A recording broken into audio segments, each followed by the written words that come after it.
बोलो यीशु मसीह की हालेलुया। तो सब कोई ध्यान पूर्वक सामने की ओर देखने की कोशिश करें। जितना आप सामने देखेंगे उतना ही जिंदा खुदा आपके अंदर समा जाएगा। तो सामने देखने से ही बहुतायत से आशीर्वाद हम लेकर जाते हैं। तो सामने देखना बहुत ही जरूरी है मेरे प्यारों भाई बहन। तो सब कोई सामने की ओर देखें। वचन सुनने से विश्वास उत्पन्न होता है।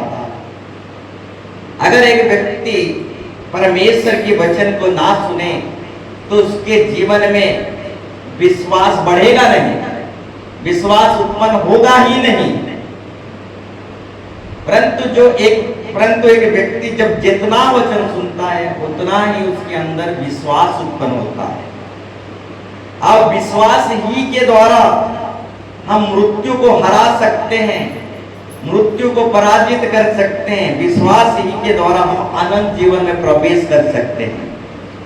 ना ही धन से, ना ही दौलत से, ना ही ताकत से, ना ही बुद्धि से, परंतु विश्वास ही के द्वारा हम शैतान को पराजित कर सकते हैं। अब विश्वास को बढ़ाने के लिए वचन को ध्यान पूर्वक सुना जाता है। जो जितना वचन को ध्यान पूर्वक सुनता है उसका विश्वास उतना ही ज्यादा बढ़ते बढ़ते जाता है। तो सुनने से विश्वास उत्पन्न होता है। इधर उधर की बात सुनने से नहीं, संसार की बात सुनने से नहीं, परंतु जीवित परमेश्वर के वचन सुनने से विश्वास उत्पन्न होता है, विश्वास बढ़ता है। तो मेरे प्यारों भाई बहन, इधर उधर की बात, संसार की बात मत करो। संसार के बात, इधर उधर की बात मृत्यु को लेकर आता है, परंतु परमेश्वर की वचन की बात जो है ये हमें अनंत जीवन को लेकर आता है। तो जो वचन सुनता है वो विश्वास उसके अंदर उत्पन्न होते जाते हैं। तो सुनने से विश्वास उत्पन्न होता है। अब वचन पढ़ने से विश्वास मजबूत होता है। बोलो यीशु मसीह के। ध्यान पूर्वक सुनोगे, सुनने से विश्वास उत्पन्न होता है, सुनने से विश्वास बढ़ता है, परंतु वचन पढ़ने से विश्वास मजबूत और तगड़ा होता है। बोलो यीशु मसीह के। तो मेरे प्यारों भाई बहनों, अधिक से अधिक जीवित वचन को अपने मन में संचय कर लो, स्टोर कर लो। जितना अधिक आप अपने परमेश्वर के वचन को संचय करोगे उतना ही ज्यादा पाप से बच जाओगे। पाप ही है जो हमें चर्च आना नहीं देता। पाप ही है जो हमारे अंदर कोढ़ी, आलस पैदा करता है। पाप ही है जो हमें रोग बीमार कर देता है। पाप ही है जो हमें भक्ति, दुआ, बाइबल स्टडी ये सब कुछ करने नहीं देता। तो मेरे प्यारों भाई बहन, वचन को जितना अधिक से अधिक अपने हृदय में स्टोर संचय करोगे उतना ही ज्यादा आप पाप से बचते बचते जाओगे। वचन आपको पाप से दूर कर देता है, परंतु वचन को जो संचय स्टोर नहीं करता उससे पाप वचन से, भक्ति से दूर कर देता है। बोलो यीशु मसीह के। तो मेरे प्यारों भाई बहनों, बाइबल जो है एक व्यक्ति को पाप से, अधर्म से दूर कर देता है, परंतु पाप भी ऐसा खतरनाक वस्तु है, पाप या चीज है, खतरनाक चीज है जो कि एक इंसान को बाइबल से, भक्ति द्वारा से, चर्च आने जाने से दूर कर देता है। बोलो यीशु मसीह के हालेलुया। तो मेरे प्यारो भाई बहन, हम किस उपाय से हम पाप से अधर्म से बच सकते हैं? इसका उपाय क्या है? किस उपाय से हम अपने आप को बचा सकते हैं? इसका एक ही उपाय है, वचन को अधिक से अधिक मन में संचय करने से हम पाप से बच सकते हैं। जितना अधिक वचन को सुनेंगे, वचन को पढ़ेंगे, उतना ही ज्यादा पाप को घृणा आएगा, पाप करने से डर लगने लगेगा, पाप से हम दूर भागने लगेंगे। तो एक ही उपाय है, वचन को अधिक से अधिक मन में रखने से पाप जो है अंदर से निकल भागता है। बोलो यीशु मसीह के हालेलुया। तो मेरे प्यारो भाई बहनों, भूख हड़ताल प्रार्थना जो है एक ऐसा शक्तिशाली प्रार्थना है, शैतानी जाति निकाल भागते हैं। हाँ, भूख हड़ताल प्रार्थना इतना शक्तिशाली प्रार्थना है, शैतानी जाति ठहर नहीं पाते, निकल भागते हैं। बोलो यीशु मसीह के।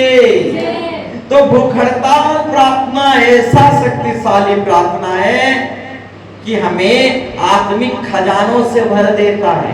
हाँ, भूख हड़ताल प्रार्थना हमें आत्मिक खजानों से भर देता है। अब भूख हड़ताल प्रार्थना इतना शक्तिशाली प्रार्थना है कि बड़े बड़े संकट भी चुटकियों में टल जाता है। हाँ मेरे प्यारों भाई बहनों, भूख हड़ताल प्रार्थना इतना शक्तिशाली प्रार्थना है, बड़े बड़े संकट भी चुटकियों में टल जाता है। बोलो यीशु मसीह के हालेलुया। तो मेरे प्यारो भाई बहनों, नीति वचन 17 का 24 में लिखा गया है। नीति वचन 17 के 24 में बुद्धि समझने वाले के सामने ही रहती है, बुद्धि समझने वाले के सामने ही रहता है, परंतु मूर्ख की आंखें पृथ्वी के दूर दूर देशों में लगी रहती है। बोलो यीशु मसीह की।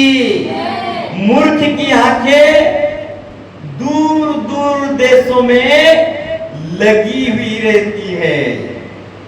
उड़ाव पुत्र दूर देश गया और अपने बाप से, अपने घर से, अपना परिवार से खो गया, भटक गया। हाँ मेरे प्यारो भाई बहनों, उड़ाव पुत्र कहां गया? दूर देश गया। तो मेरे प्यारो भाई बहनों, दूर देश मत जाना, खो जाओगे, भटक जाओगे।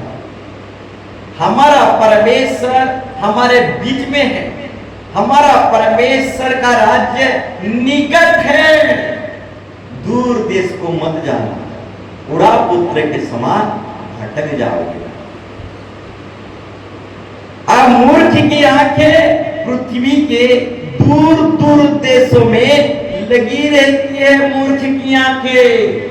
अब उड़ाव पुत्र का आंखें जो है दूर देश की ओर लगे रहा, दूर देश गया और भटक गया। मेरे प्यारों के बोलो यीशु मसीह के। तो मेरे प्यारों भाई बहनों, दूर देश को मत जाना, दूर देश में जाकर उड़ा पुत्र भटक गए। बोलो यीशु मसीह के हालेलुया। तो मेरे प्यारों भाई बहनों, बताना चाहेंगे हमारा यीशु मसीह जो है खोए हुए भेड़ों को प्रेम करता है। हमारा यीशु मसीह जो है खोए हुए भेड़ों को बहुत अधिक प्रेम करता है और 99 भेड़ों को छोड़कर एक भेड़ को खोजने जाता है। 99 भेड़ से भी अधिक वो खोए हुए भेड़ को अधिक प्रेम कर रहे। बोलो यीशु मसीह के। तो मेरे प्यारो भाई बहनों, खोए हुए भेड़ों को प्रेम करें। हालेलुया। और हमारा यीशु मसीह खोए हुए भेड़ों को बहुत अधिक प्रेम करता है। पिता की प्रेम को हल्के से मत लो, खोए हुए भेड़ों को सबसे अधिक प्रेम करता है। जो पाप में, अधर्म में चर्च आ रहे थे परंतु आना बंद कर दिए हैं, कुछ साल आए गए परंतु संसार में फिर खो गए, फिर भटक गए, चर्च आना जाना छोड़ गए, ऐसे खोए हुए विश्वासी भाई बहनों को हमारा जिंदा खुदा बहुत अधिक प्रेम करता है। वो पापियों के लिए आया, धर्मियों के लिए नहीं।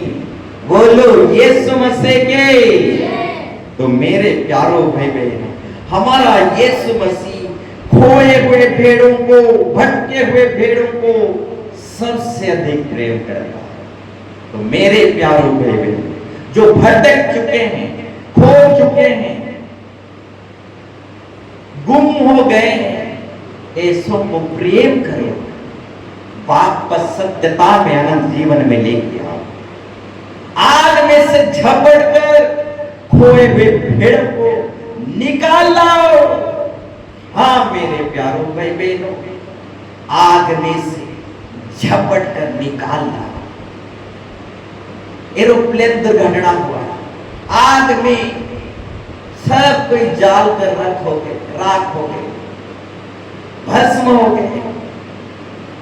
आदमी लड़ाई झगड़ा की आग, नशा पानी की आग, नरक की आग में इंसान जल रहे हैं।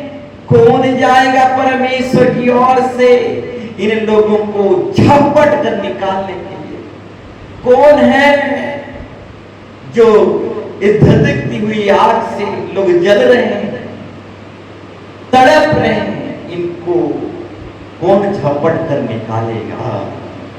बोलो यीशु मसीह के। तो मेरे प्यारो भाई बहनों, गांव-गांव, घर-घर जाओ। संसार में, मोह माया में, पाप में, अधर्म में, नरक की आग में जो जल रहे हैं, उनको आग में से झपट कर निकाल लाओ। अब परमेश्वर के राज्य और भवन को भर दो। बोलो यीशु मसीह के। हालेलुया। तो मेरे प्यारो भाई बहनों, बताना चाहेंगे हमारा यीशु मसीह खोए हुए भेड़ों को सबसे अधिक प्रेम करता है। और खोए हुए भेड़ों को प्रेम करो मेरे प्यारो भाई बहनों। हमारा यीशु मसीह खोए हुए भेड़ों को सबसे अधिक प्रेम करता है। जो पाप में खो गए, अधर्म में खो गए, पीने खाने में खो गए, चर्च आना जाना नहीं चाह रहे हैं, खो गए हैं, ऐसे लोगों को सबसे अधिक प्रेम करें, क्योंकि परमेश्वर ही प्रेम है। अब प्रेम से उन्नति होता है मेरे प्यारों भाई बहनों।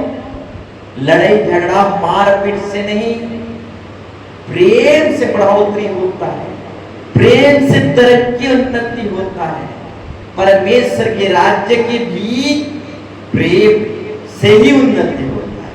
घर परिवार का भी उन्नति जो है प्रेम से उन्नति होता है। घर परिवार की उन्नति भी प्रेम से, कलीसिया मंडली की भी उन्नति प्रेम से। तो खोए हुए भेड़ों को हमारा यीशु मसीह सबसे अधिक प्रेम करता है। अब पिता की प्रेम को हल्के से मत लो। पिता उड़ा पुत्र को जो खो गया था, ऐसा प्रेम किया कि उसका प्रेम उस बेटे को वापस घर ले आया। बोलो यीशु मसीह के। हालेलुया। परमेश्वर जगत को यानी मुझे और आपको ऐसा प्रेम किया कि आपने एक लौटे बेटे को दान कर दिया। तो पिता की प्रेम को पहचानने की कोशिश करो। पिता की प्रेम को हल्के से मत लो मेरे प्यारों भाई बहनों। 3 पिता हैं, एक स्वर्गीय पिता, दूसरा जो है आत्मिक पिता जो प्रभु के दास और सेवक होते हैं, तीसरा जो है शारीरिक पिता जो हमें जन्म कर्म किए हैं। 3 पिता, स्वर्गीय पिता, आत्मिक पिता, शारीरिक पिता। तो पिता की प्रेम को समझने की कोशिश करो। बोलो यीशु मसीह के। तो उड़ा पुत्र का पिताजी था, उस पिताजी का प्रेम ऐसा था, ऐसा प्रेम था कि उड़ा पुत्र को जो खो गया था, भटक गया था, वापस लौटा ले आया। तो हमारा यीशु मसीह का भी प्रेम कुछ ऐसा ही है। 99 भेड़ों को छोड़कर वो एक भेड़ को जो खो गया है, भटक गया है, उसे वापस ले आता। प्रभु यीशु मसीह का खोए हुए भेड़ों के प्रति प्रेम बहुत ही अधिक है। तो मेरे प्यारों भाई बहन, आज भी परमेश्वर कह रहा है, अगर आप खो गए हैं, भटक गए हैं, अधर्म में, बुराई में, लड़ाई झगड़ा में, तो उस पिता की प्रेम को थोड़ा समझने की कोशिश करें। खोए हुए को हमारा यीशु मसीह सबसे अधिक प्रेम करता है। अगर आप पाप में, बुराई में, अधर्म में खो गए हैं, तो खोए हुओं के लिए यीशु मसीह आया, पापियों के लिए यीशु मसीह आया। अब खोए हुओं को हमारा यीशु मसीह सबसे अधिक प्रेम करता है। आज भी अगर आप खो गए हैं, भटक गए हैं, तो प्रभु यीशु मसीह हमारे बीच में विराजमान होकर वो स्वयं हमसे बातचीत कर रहा है। बोलने वाला इंसान नहीं, परंतु स्वयं परमेश्वर है जो आपसे बातचीत कर रहा है और कह रहा है, अगर आप भटक चुके हैं, पाप अधर्म से, लड़ाई झगड़ा से खो गए हैं, तो पिता की प्रेम को समझने की कोशिश करो, वापस लौट आओ, फिर एक बार नई शुरुआत करो, फिर एक बार नई तरीके से स्टार्ट करो। अगर खो गए हैं, हार चुके हैं, कोशिश करते करते हजारों बार गिर चुके हैं, तो भी आपके लिए आज जिंदा खुदा एक आशा रखा है, एक उम्मीद रखा है। आज भी कुछ बिगड़ा नहीं, आज भी एक आशा, भरोसा, आज भी एक उम्मीद आपके लिए परमेश्वर रखा है। फिर एक बार खड़ा हो जाएगा। बोलो यीशु मसीह के। फिर एक बार नई तरीके से खड़ा हो जाइए मेरे प्यारों भाई बहनों, क्योंकि हमारा यीशु मसीह खोए हुए को सबसे अधिक प्रेम करता है। 99 को किनारे कर देता है और एक भेड़ को खोजने जाता है। इसका मतलब पापियों को ज्यादा प्रेम करता है। तो पिता की प्रेम को हल्के से मत लो, पिता की प्रेम को समझ लो कि वो पापियों को और खोए हुए भेड़ों को सबसे अधिक प्रेम करता है। आज भी यीशु मसीह पिता के दाहिने ओर बैठकर हमारे लिए रो रहा है। क्या आप जानते हैं, आज भी खुदा बाप यीशु मसीह पिता के दाहिने ओर हमारे गुनाहों के लिए, पापों के लिए आंसू निकाल रहा है, रो रहा है। उसकी आंसू को आओ हल्के से मत लो मेरे प्यारों भाई बहनों। साल साल गुजर गया, उसकी आंसू को हम हल्के से लेते रहे, उसकी आंसू को समझ नहीं पाए। आज भी पिता परमेश्वर ये चरणों तले यीशु मसीह का लहू निकल रहा है, निकल रहा है, उसका आंसू बंद नहीं हो रहा। यीशु मसीह का लहू आज भी बह रहा है।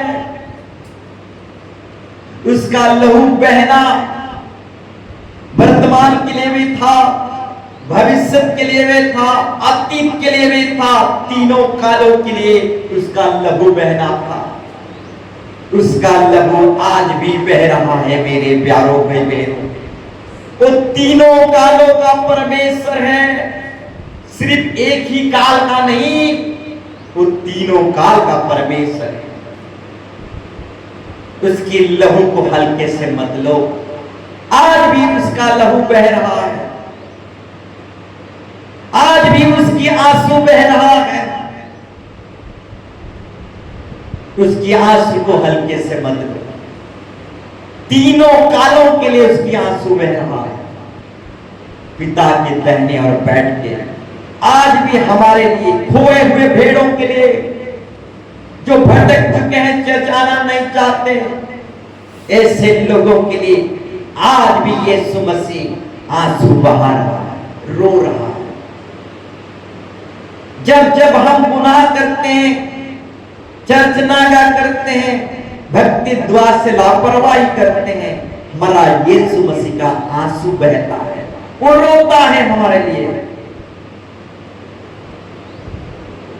तो मेरे प्यारों भाई बहन, पाप गुनाह करते हुए उस महान परमेश्वर को आओ मत रुलाओ। गुनाह गुनाह के ऊपर गुनाह, पाप के ऊपर पाप करते हुए उस यीशु मसीह को और मत रुलाओ। उसकी आंसू के मूल्य को समझने की कोशिश करें। ये आंसू को हल्के से मत लो मेरे प्यारों भाई बहन। बोलो यीशु मसीह के हालेलुया। तो मेरे प्यारों भाई बहनों, हमारा यीशु मसीह आज भी रो रहा है। तो मेरे प्यारों भाई बहनों, बताना चाहेंगे, खोए हुए भेड़ों को हमारा यीशु मसीह सबसे अधिक प्रेम करता है। तो खो गए हैं, तो आज भी आपके लिए एक नई उम्मीद है, नई आशा है, नई द्वार प्रभु यीशु मसीह आपके लिए खोल के रखा है। आ जाइए प्रभु के चरणों तले। आपके लिए भी आज अवसर है, मौका है। कुछ भी बिगड़ा नहीं है, बिगड़ों को बनाने वाला हमारा यीशु मसीह है। अगर बिगड़ चुके हैं तो प्रभु के पास आ जाइए, क्योंकि हमारा परमेश्वर बिगड़े हुओं को बनाने वाला है। बोलो यीशु मसीह के हालेलुया। तो मेरे प्यारों भाई बहन, शैतान जो है आरंभ से झूठ बोलते बोलते आ रहा है, वो झूठ का पिता है, वो झूठा है। शैतान क्या है? झूठा है। आरंभ से झूठ बोलते बोलते आ रहा है और झूठ का पिता है मेरे प्यारों के लिए। इसलिए शैतान की झूठ में ना आना, शैतान की झूठ में ना आना। वो झूठ बोलता है, गुड़ा भूख है रेती दे किसी नी है, वो झूठ बोलता है। बोलो यीशु मसीह के, वो आरंभ से झूठ बोलते बोलते आ रहा है, वो झूठ का पिता है मेरे प्यारों भाई बहनों। शैतान की झूठ में मत आना। हेवा को भी झूठ बोला, आदम की बगीचा में जो फल है, इस फल को खा ले तू निश्चय ना मरेगा। तो आदम और हेवा को भी शैतान झूठ बोला। जैसे ही फल खाए, आदम हेवा आत्मिक तौर से, विश्वासी तौर से, आत्मिक जीवन की ओर से, आत्मिक तौर से क्या हुए? मर गए।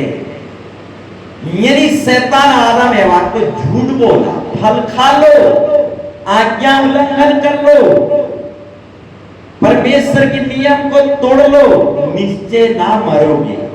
तो शैतान झूठ बोला मेरे प्यारों भाई बहनों, और आदम एवा को आत्मिक तौर से, मुर्दा बना दिया। तो शैतान झूठ बोलता है मेरे प्यारों भाई बहनों, शैतान की झूठ में मत आना। थोड़ा थोड़ा खैनी चलता है, थोड़ा थोड़ा आरखी भी चलता है। चर्च में जाकर क्षमा मांग लेना। आज शादी पार्टी है, थोड़ा सा पी ले, कल चर्च में जाएगा, घुटनों में आएगा और क्षमा मांग लेगा। आज तो पी ले। अब प्रभु दयालु परमेश्वर है, प्रेमकारी परमेश्वर है, अनुग्रहकारी परमेश्वर है, वो तुम्हें क्षमा कर देगा। आज पी ले। तो शैतान झूठ बोलता है मेरे प्यारों भाई बहनों। हेवा को भी ऐसा ही झूठ बोला, फल खा ले निश्चय ना मरेगा। और आत्मिक तौर से आदम हेवा मर गए। थोड़ा सा पाप कर ले, शैतान कहेगा आपके मन में, विचारों में, अपने करीबी रिश्तेदारों के द्वारा शैतान उकसाएगा, प्रलोभन देगा, आपको खींचेगा, मोहित कराएगा, आपके मन को भटकाएगा। इस तरीके से कुछ ना कुछ करेगा। तो मेरे प्यारों भाई बहनों, शैतान जो है आरंभ से झूठ बोलते आ रहा है, उसकी झूठ में मत आना। एक थोड़ा सा पाप भी इंसान को नरक ले जा सकता है। एक बार की पाप भी हमें अनंत आग में ले जा सकता है। एक बार की पाप, एक पाप भी हमें नरक ले जा सकता है। तो मेरे प्यारों भाई बहनों, शैतान कईयों को ऐसा कहता है, आज के लिए अर्घी मौत दुसना पी ले, कल चर्च जाना क्षमा मांग ले। प्रभु दयालु परमेश्वर क्षमा कर देगा। तो इस तरह से शैतान झूठ बोलता है मेरे प्यारों भाई बहनों, और पाप के ऊपर पाप, पाप के ऊपर पाप कुर्बा के महापाप में लेकर हमें अनंत काल की मृत्यु में ले जाता है। अब पाप जो है बढ़ता है। हाँ, एक पाप आने के बाद दूसरा पाप पैदा हो जाता है, दूसरा पाप पैदा होने के बाद तीसरा पाप पैदा हो जाता है। एक व्यक्ति कहता है थोड़ा थोड़ा करके अर्घी छोड़ूंगा, और वही थोड़ा थोड़ा बहुत हो जाता है। तो थोड़ा थोड़ा पाप बहुत हो जाता है।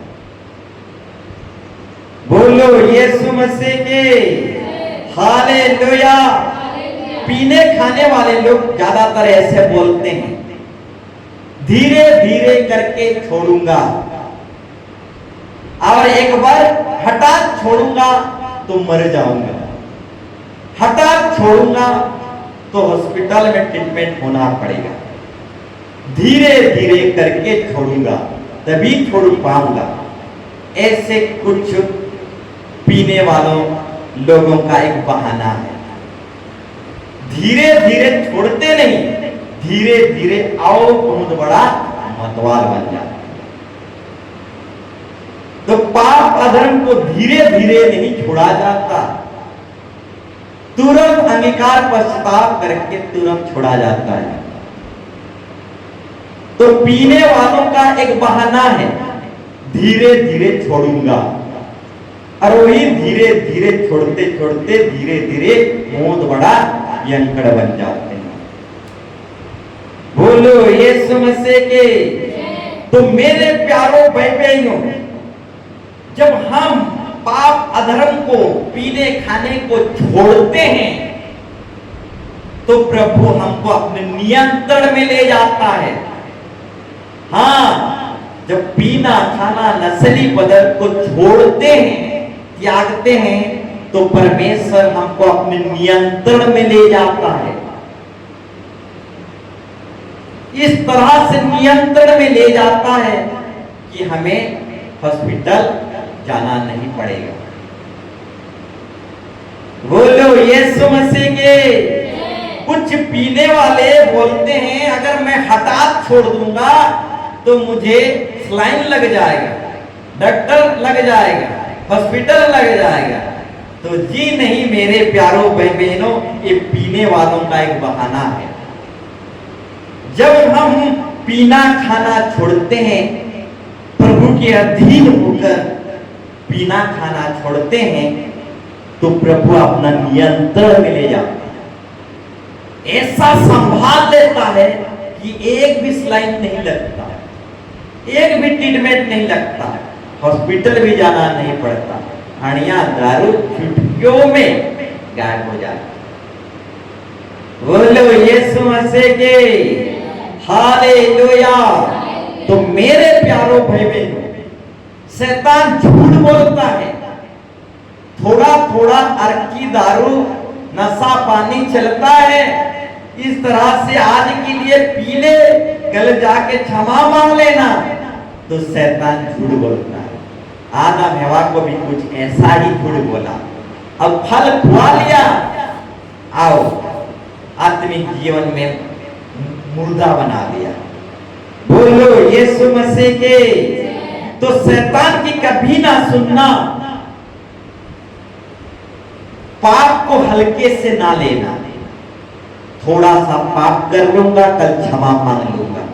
शैतान भी कुछ ऐसा ही, आज के लिए थोड़ा सा पाप कर ले, कल चर्च जाना, क्षमा मांग लेना। इस तरह शैतान भी इंसानों के मन में डालता है, जैसे हवा के मन में डाला था। तो मेरे प्यारों बहनों, पाप को हल्के से ना लेना। शैतान कहेगा जरूर, आज के लिए थोड़ा सा पाप कर ले, कल जाके क्षमा मांग लेना। अब प्रभु क्षमा कर देगा, वो दयालु है। तो शैतान बहुत बड़ा झूठा है, और शैतान की झूठ में मत आना मेरे प्यारों भाई बहनों। वो पाप करवाएगा और महापाप करवाएगा और अनंत मृत्यु में ले जाएगा। इसलिए शैतान की झूठ में मत आना। छोटा पाप हो, बड़ा पाप हो, पाप को जी जान से घृणा करना। पाप से जितना दूर रहोगे उतना ही अच्छा है। पाप को कभी हल्के से मत लेना। पाप एक व्यक्ति को हताश कर देता है, अंदर से कमजोर कर देता है। पाप एक व्यक्ति को निराश कर देता है। पाप एक व्यक्ति को कंगाल कर देता है। पाप एक व्यक्ति को बीमार और रोगी बना देता है। पाप एक व्यक्ति को दुख में, तकलीफ में, समस्या में, अभाव में ले जाता है। पाप एक व्यक्ति को मृत्यु की दशा में ले जाता है। उसके बाद पाप जो है अनंत मृत्यु में ले जाता है। तो पाप को हल्के से मत लेना मेरे प्यारों भाई बहनों। और शैतान की झूठ को ग्रहण मत करना। वो हमेशा मन में कहता रहता है कि थोड़ा सा पाप कर ले। बोलो यीशु मसीह के। और शैतान जो है एसाव के साथ ऐसा ही किया। किसके साथ? आदम हवा के साथ तो किया। एसाव के साथ भी शैतान कुछ ऐसा ही किया। एक बार भोजन खा ले और एक बार भोजन खाया एसाव और अपनी पदवी को हर दिन के लिए। बोलो यीशु मसीह के। कुछ इस तरह से लिखा गया है। इब्रानी 12 अध्याय को हम देखेंगे, 12 का 16 पढ़िए।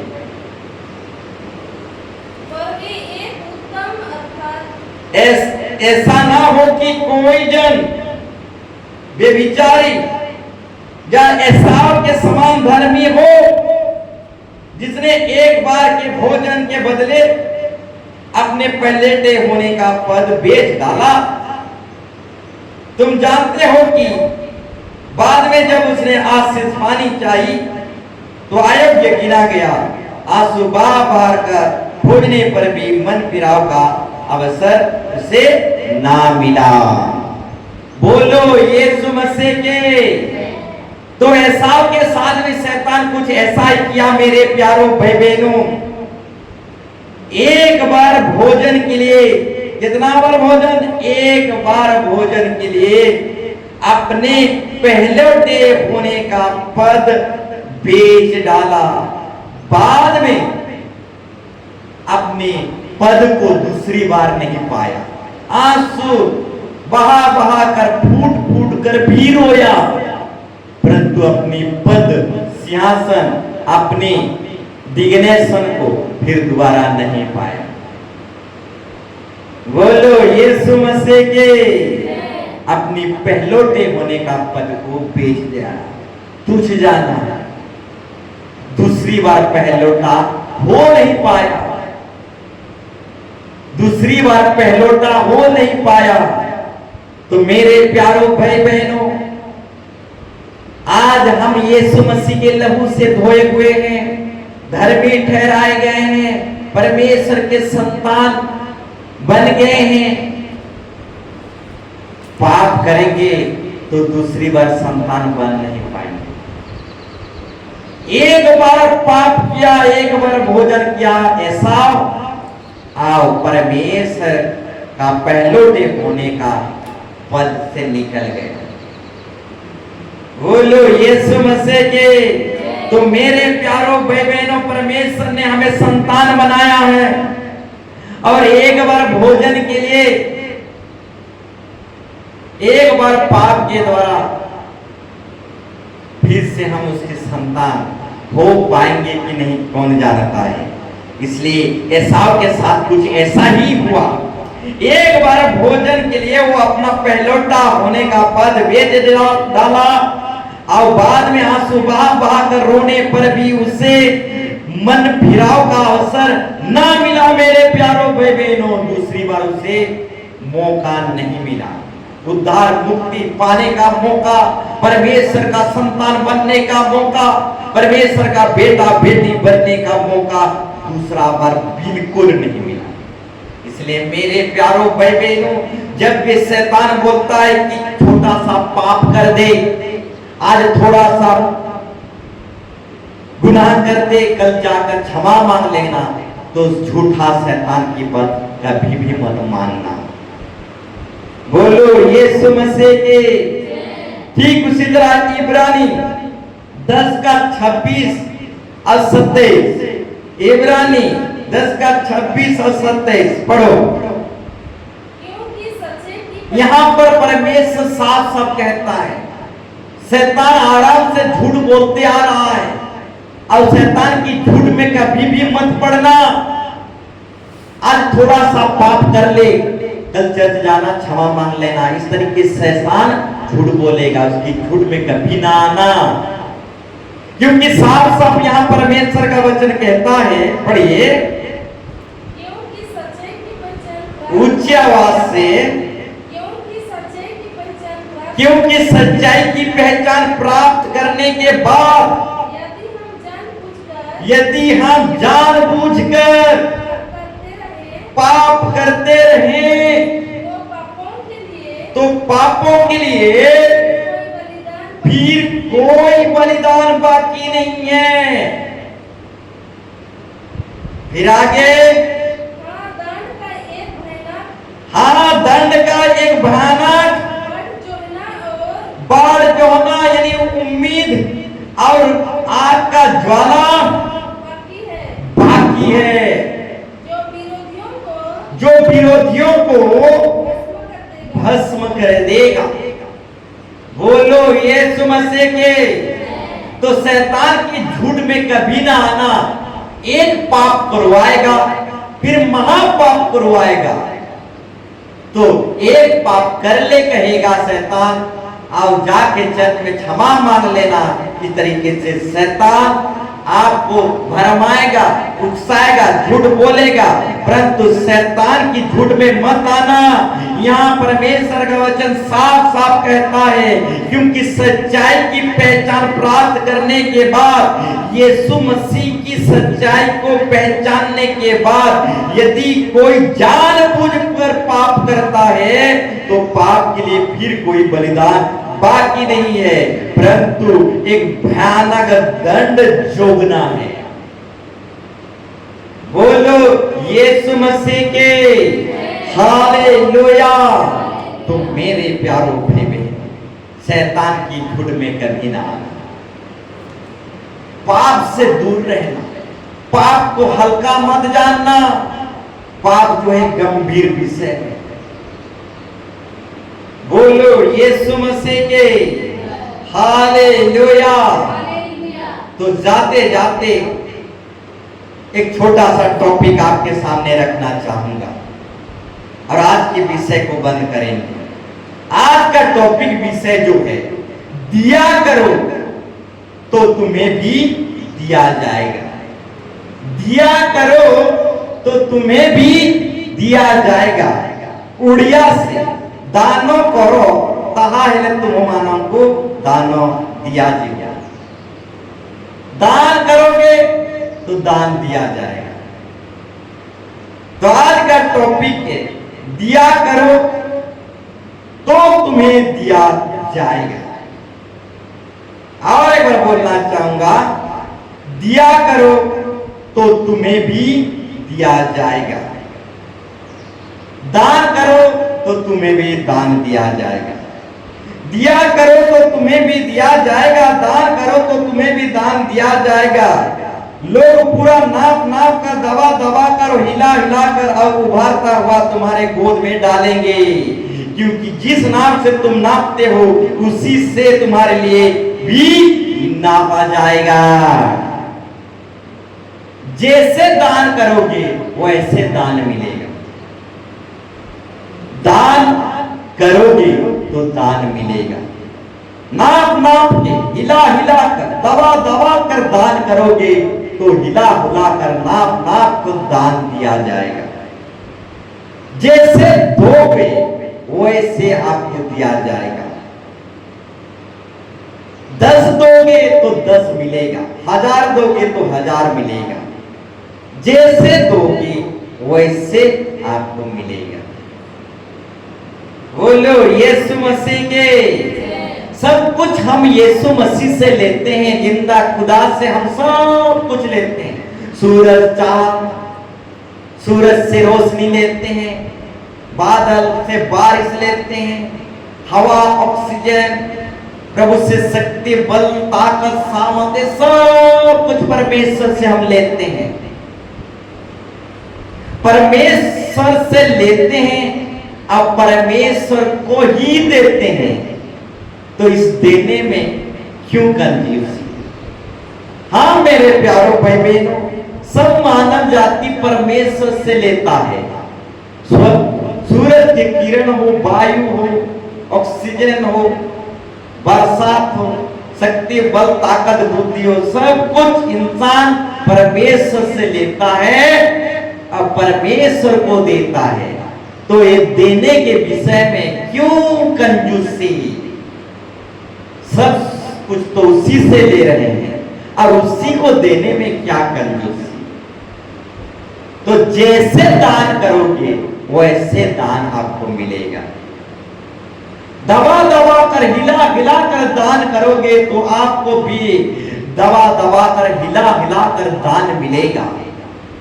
नाप नाप के दान करोगे तो आपको भी नाप नाप कर दिया जाएगा। जैसे दान करोगे वैसे दान आपको मिलेगा।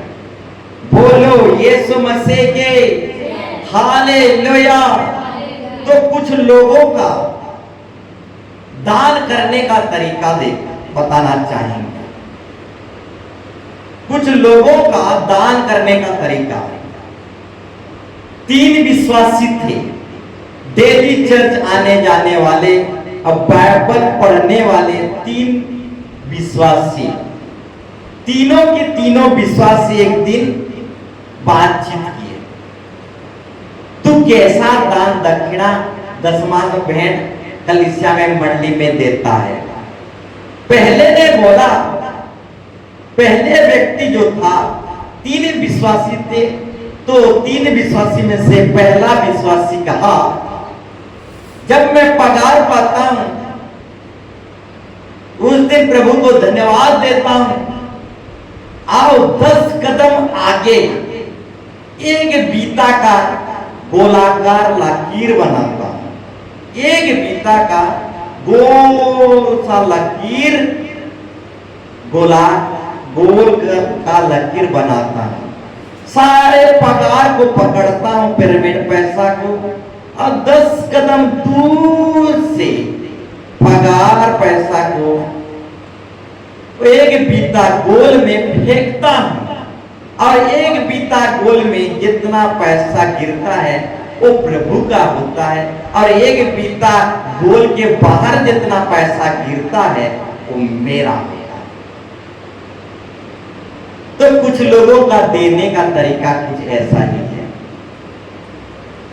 हाँ मेरे प्यारों भाई बहन, 50% लोगों का देने का तरीका जो है, 50% लोगों का देने का तरीका कैसा है? ऐसा ही है।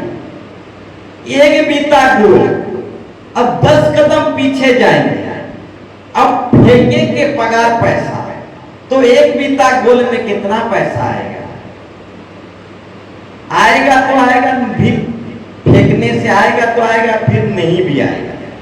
10 कदम बोलने से यहां तक, गाड़ी तक, यहां से पगार पैसा फेंकूंगा तो एक बीता गोल है, वहां गोल का लकीर बनाया, वहां तक पहुंच पाएगा पगार पैसा कि नहीं पहुंचेगा? वो एक बीता गोल में कितना फंसेगा? सब कुछ तो गोल के बाहर ही गिरेगा। बोलो यीशु मसीह के। तो मेरे प्यारो भाई बहनों, 50% से भी अधिक लोगों का देने का तरीका कुछ ऐसा है। और एक विश्वासी, 2 नंबर विश्वासी ने कहा, मैं एक बीता गोल लकीर दान करता हूं और पगार पैसा फेंकता हूं, और जितना पगार पैसा बाहर गिरता है, वो लकीर के बाहर गिरता है, वो परमेश्वर का होता है, और जितना पैसा लकीर के अंदर गिरता है वो मेरा होता है, मैं उसमें घर परिवार चलाता हूं। तो मेरे प्यारों भाई बहनों, 10% लोगों का देने का तरीका कुछ ऐसा ही है। हाँ, कुछ छोटा सा रकम अपने घर परिवार के लिए रखते हैं, परंतु बहुत बड़ा सा रकम जो है परमेश्वर के राज्य और कलीसिया के लिए देते हैं। तो 2 नंबर विश्वासी जो है कहने लगा, मैं गुलाई में उस गोल की लकीर में जितना पैसा गिरता है उसको मैं अपना घर परिवार चलाता हूं, परंतु बाहर जितना अधिक गिरता है उसको परमेश्वर के राज्य में देता हूं। तो 10% लोग ही ऐसा पाए जाते हैं जो अधिक मात्रा को परमेश्वर के राज्य में, अधिक संपत्ति को परमेश्वर के राज्य में लगाते हैं, अधिक परिमाण को परमेश्वर के राज्य के लिए लगाते हैं, परंतु थोड़े से रकम को अपने परिवार और घर परिवार को चलाने के लिए लगाते हैं। तो 10% ऐसा व्यक्ति पाए जाते हैं। तो 3 नंबर विश्वासी ने कहा, मैं किस तरह से दशमांश उठाने वाली भेंट दिया उसके विषय में वर्णना करके अपने सांसद, अपने 2 मित्र को बताया। बोला, मैं गुलई में खड़ा हो जाता हूं, एक बीता गुलई में पगार पैसा लेकर खड़ा हो जाता हूं, एक बीता गुलई में सारे पगार पैसा को लेकर प्रार्थना दुआ करता हूं, धन्यवाद स्तुति प्रशंसा करते हुए उस जिंदा खुदा परमेश्वर स्वर्ग की ओर देखता हूं, सारा पिरामिड पैसा ऊपर की ओर फेंक देता हूं, और जिंदा खुदा को कहता हूं, जितना तेरा हिस्सा है ऊपर ऊपर ले ले, जितना गिरेगा वो सब मेरा। तो 90% लोग ऐसा करते। हालेलुया। तो मेरे प्यारों भाई बहनों, 3 नंबर विश्वासी ने कहा, एक बीता गुलेई पर मैं खड़ा हो जाता हूँ, सारा पगर पैसा पकड़ता हूँ और प्रभु को धन्यवाद देता हूँ और ऊपर की ओर फेंक देता हूँ, जितना प्रभु तेरा है ऊपर ऊपर ले ले, जितना गिरेगा मेरा होगा। तो 19% यानी सबसे अधिक लोग ऐसा ही करते हैं। तो मेरे प्यारों भाई बहन, ये 3 उदाहरण बताया, इस तरीके से लोग करते हैं। हालेलुया। तो जो प्रभु का है प्रभु को दो, जो प्रभु का है प्रभु को दो, जो अपना है आप रख लो। प्रभु का 10वां भाग प्रभु का है, प्रभु को दो। कोई भी 10वां सर उठाने वाली भेंट से नहीं बच सकता। प्रभु किसी ना किसी तरीके से 10वां सर उठाने वाली भेंट ले ही जाएगा। तो जो प्रभु का है प्रभु को दो। एक और एक विश्वासी था, समुद्र टापू में फंस गया। कहां? समुद्र टापू में। 2 दिन तक उसे खाना पीना कुछ नहीं मिला। समुद्र टापू में खारा पानी, नमक पानी, खाना पीना कुछ नहीं मिला। तो प्रभु से प्रार्थना किया, हे प्रभु, तू जो कुछ मुझे देगा, जो कुछ भी तू मुझे देगा, उसमें से 10वां भाग तुझे दूंगा। इस तरीके से प्रार्थना करने लगा। जैसे प्रार्थना करके खत्म किया, तुरंत प्रभु उसके लिए 10 केला जुगाड़ करके दिया। कितना केला? 10 केला। जैसे ही दुआ किया, प्रभु जो कुछ तू मुझे देगा, इस समुद्र टापू में 2 दिन से फंसा हुआ हूं, ना तो पानी पिया हूं, ना तो खाना किया हूं, भूखे मर रहा हूं। इससे पहले कि भूखे मर जाऊं, प्रभु यीशु मसीह, जो कुछ तू मुझे देगा उसमें से 10वां भाग निश्चय मैं आपको दूंगा। जैसे प्रार्थना खत्म करता है कि उसे 10 केला पेड़ में दिखाई देता है। अब तुरंत जाता है, अब केला को लेके आ जाता है। उसमें 10 केला था और 10 केला को लेकर प्रार्थना करता है, प्रभु मैं तुमसे प्रार्थना किया, जो तू मुझे देगा उसमें से 10वां भाग तुझे दूंगा। तो ये 10 केला है, 10 केला में से 10वां भाग अगर निकालता हूं तो 1 केला तेरे लिए होगा और 1 केला मैं तेरे लिए निकाल कर रख देता हूं। प्रभु यीशु मसीह इस तरह से 1 केला निकाल कर रख देता है। उसके बाद धन्यवाद करते हुए वो 9 केला को खाने लगता है और धन्यवाद के साथ जब 9 केला को खाने लगता है और 9 केला को खाकर जब समाप्त कर देता है, तो 10 नंबर केला जो था परमेश्वर को दिया था, वो केला जो है लाऊ की तरह बहुत बड़ा दिखाई दिया। हाँ, जिस केले को वो व्यक्ति परमेश्वर के लिए भेंट चढ़ा दिया था, दान कर दिया था, अलग किया था परमेश्वर के लिए, वो केला लाऊ की तरह बहुत बड़ा दिखाई दिया। देखकर वो विश्वासी लालच हो गया, लोभ आ गया, लालच हो गया इसके अंदर। इतना बड़ा केला मैं परमेश्वर को दूंगा, अब मैं तो छोटा छोटा केला खाया 9 को, मेरा पेट नहीं भरा। और ये जो परमेश्वर के लिए केला रखा था वो बहुत बड़ा लाऊ की तरह दिख रहा था। देखकर लालच हो गया। अब लालच के मारे वो सोचने लगा, ये लाऊ जैसे बहुत बड़ा केला हो गया है, इसको खाने से और स्वादिष्ट लगता होगा और मीठा लगता होगा। तो और उस जो केला परमेश्वर के लिए अलग किया था, परमेश्वर को भेंट चढ़ाया था, उस केला को भी वो लोभी, वो लालची, लालच के मारे 9 केला तो खाया, परमेश्वर के लिए जो केला अलग किया था, दशमांश उठाने ले भेंट करके अलग किया था, उस केला को भी लोभ के लिए, लालच के लिए उस केला को भी वो खा लिया। तो कुछ लोगों का देने का तरीका ऐसा है, लालच हो जाते हैं, दशमांश दूंगा, इतना ज्यादा रकम, 1000 रुपया प्रभु के भवन में डालूंगा, इतना ज्यादा पैसा, लालच कर लेते हैं। बहुत बड़ा केला की तरह, लाव की तरह दिख जाता है।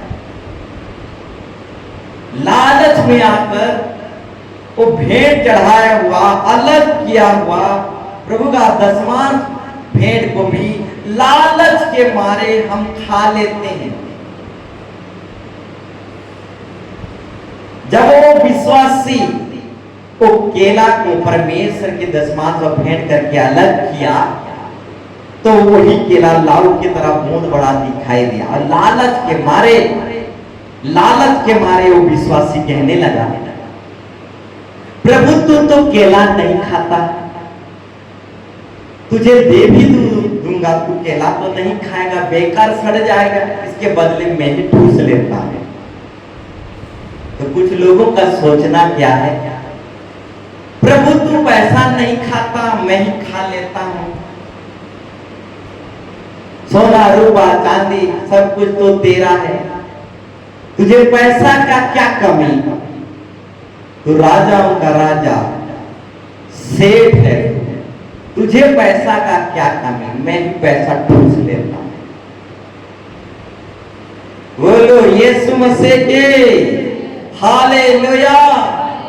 तो विश्वासी जिस केला को अलग किया था, वो लाव की तरह बहुत बड़ा दिखाई दिया, दशमांश उठाने वाली भेंट बहुत बड़ा हिस्सा की तरह दिखाई देता है, लालच आ जाता है। जिस तरीके से वो विश्वासी कहा, तू केला तो नहीं खाता, परमेश्वर मैं ही खा लेता हूं, ठीक इसी तरह कईयों का सोचना भी ऐसा ही है, परमेश्वर तू धन संपत्ति तो नहीं खाता, मैं ही खा लेता हूं। इस तरीके से कईयों का जीवन आज है मेरे प्यारों भाई बहनों। तो आज का टॉपिक विषय है, दिया करो तो तुम्हें भी दिया जाएगा, दान करो तो तुम्हें भी दान दिया जाएगा। नाप नाप के दान करोगे तो नाप नाप को आपको दान मिलेगा। हिला हिला कर दबा दबा कर दान करोगे तो हिला हिला कर दबा दबा कर आपको दान दिया जाएगा। जैसे दान करोगे वैसे दान दिया जाएगा। बोलो यीशु मसीह के हालेलुया। तो आइए हम सब कोई खड़े हो जाएंगे, उस महान परमेश्वर को इस वचन के द्वारा हम क्या सीखे, क्या जाने, क्या समझे। प्रभु स्वयं हमसे बातचीत किया, अपने वचन के द्वारा हमको बताया, सिखाया कि जैसे दान करोगे वैसे आपको दान मिलेगा, दोगे तो तुम्हें भी दिया जाएगा। हिला हिला कर दबा दबा कर दोगे तो तुम्हें भी हिला हिला कर दबा दबा कर दिया जाएगा। नाप नाप कर दोगे तो नाप नाप कर आपको भी दिया जाएगा। जैसे आप दान करोगे वैसे ही आपको दान दिया जाएगा। तो मेरे प्यारों भाई बहनों, सब कुछ उसी से लेते हैं और उसी को देते हैं, तो देने में क्यों कंजूसी। हाँ मेरे प्यारों भाई बहनों, हम जैसे देंगे वैसे ही परमेश्वर हमें देगा। जैसे दान करेंगे वैसे ही परमेश्वर हमें दान करेगा। तो मेरे प्यारों भाई बहनों, आइए 1000 दान करेंगे तो 1000 प्रभु हमें देगा। लाख दान करेंगे तो प्रभु हमें लाख देगा। जैसा दान करेंगे वैसा दान प्रभु हमें देगा। Yes yes yes yes yes yes. बोले भी सलरवत खाने में कलरवत in the name of Jesus. कोई चूक ना रहे, सब कोई प्रार्थना करें। अब प्रभु को कहें कि प्रभु यीशु मसीह आपके वचन के अनुसार मुझे बना, आपकी आज्ञा के अनुसार आना, आपकी विधि नियम के अनुसार मुझे चला। हाँ प्रभु, तू जैसा चाहता है वैसा मुझे बना। अपने आप को समर्पित कर दे, अपने आप को समर्पण कर दे उस महान परमेश्वर के चरणों तले। प्रभु मैं तेरे विधियों पर चलना चाहता हूँ, तेरे वचनों पर चलना चाहता हूँ। प्रभु तो अपने वचन के अनुसार मुझे बना ले। हाँ, अंश अंश करके अंग प्रत्यंगों को अपने वचन ही के समान मुझे बना ले। प्रभु यीशु मसीह, ये दयालु पिता परमेश्वर, बहुत चमत्कार करने वाला ये वो महान परमेश्वर अपने वचन के अनुसार हमें गढ़ ले, हमें बना ले। प्रभु परमेश्वर तू वचन में कहता है तू जैसा दान करेगा वैसे ही तू दान पाएगा। हिला हिला कर दान करेगा तो हिला हिला कर दबा दबा कर तुझे दिया जाएगा। 1000 दान करेगा तो 1000 दान मिलेगा। जैसा तू दान करेगा वैसा ही तुझे दान मिलेगा। ओ रे रे रे रे रे रे रे रे काला बच्चों हिंदले बच्चे दसालो, ओ यीशु मसीह हिंदले बच्चे दसालो, ओ पवित्र आत्मा यीशु